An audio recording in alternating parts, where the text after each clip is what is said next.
Hello friends, स्वागत है आप सभी का अर्नो शॉर्टहैंड एंड टाइपिंग इंस्टीट्यूट में। आज का डिक्टेशन है जनसत्ता संपादकीय का, जो कि 29 मई 2026 का है।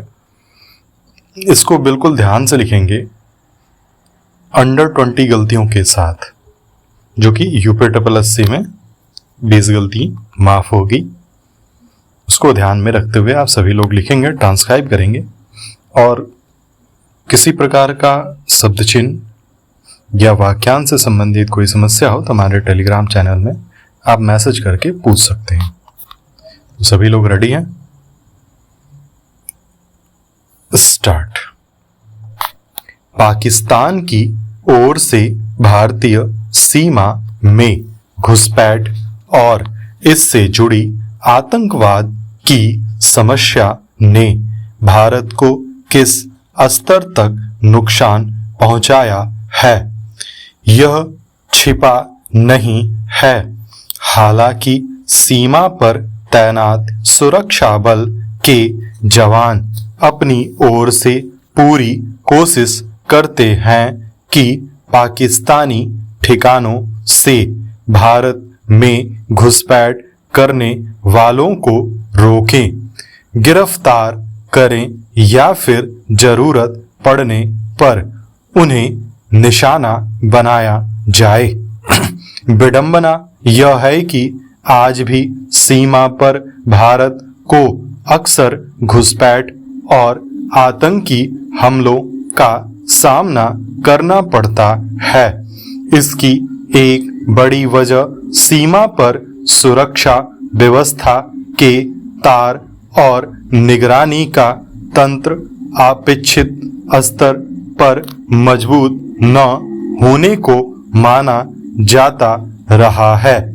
फिर सीमा पर स्थिति रिहायशी इलाकों में भी कई बार आतंकी सूत्रों से जुड़े लोगों की पहचान नहीं पाने के अपने जोखिम हैं। शायद यही वजह है कि गृह मंत्री अमित शाह ने साफ लहजे में पाकिस्तान सीमा के आसपास सुरक्षा के लिहाज से सख्त नीति अपनाने को कहा है। गौरतलब है कि राजस्थान के सीमावर्ती इलाके के आसपास के जिलों में सुरक्षा को लेकर गृह मंत्री अमित शाह ने उच्च स्तरीय बैठक में भारत और पाकिस्तान सीमा के आसपास चौतरफा सुरक्षा योजना के तहत कई अहम निर्देश दिए हैं।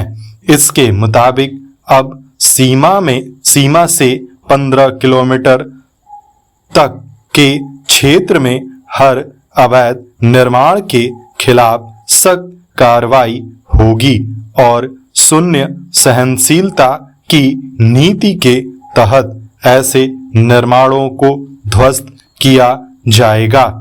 इस सख्ती की वजह मुख्य रूप से राजस्थान के सीमाई इलाके के जिलों में घुसपैठ, मादक पदार्थों की तस्करी और अन्य गैर कानूनी गतिविधियों पर पूरी तरह रोक लगाना है।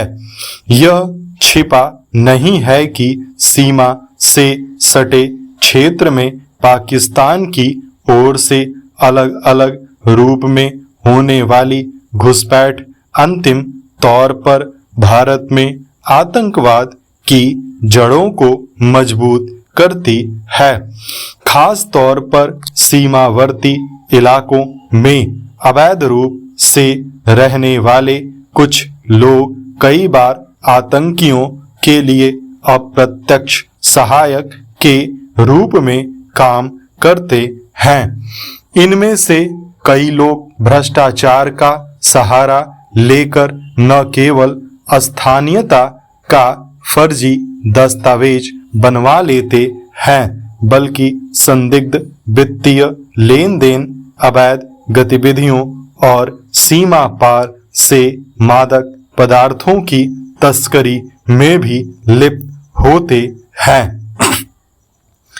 यह अकारण नहीं है कि आतंकवाद के खिलाफ चलने वाले अभियान के सामने अक्सर आंतरिक मोर्चों पर खड़ी जटिलताएं एक बड़ी चुनौती होती हैं।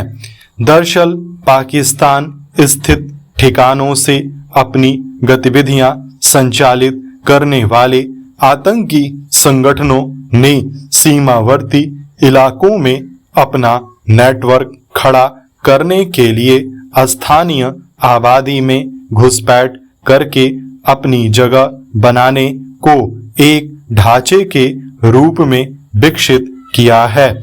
इसके अलावा वे कारोबारी प्रतिष्ठानों से संपर्क साध कर भी आतंकी संगठनों के वित्त पोषण का एक संजाल खड़ा करते हैं।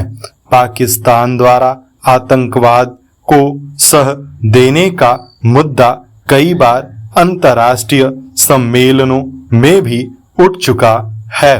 भारत की ओर से लगातार चेतावनी और सख्ती के बावजूद सीमा पर घुसपैठ और आतंकवादी गतिविधियों पर पूरी तरह रोक लगा पाना अब तक संभव नहीं हो सका है।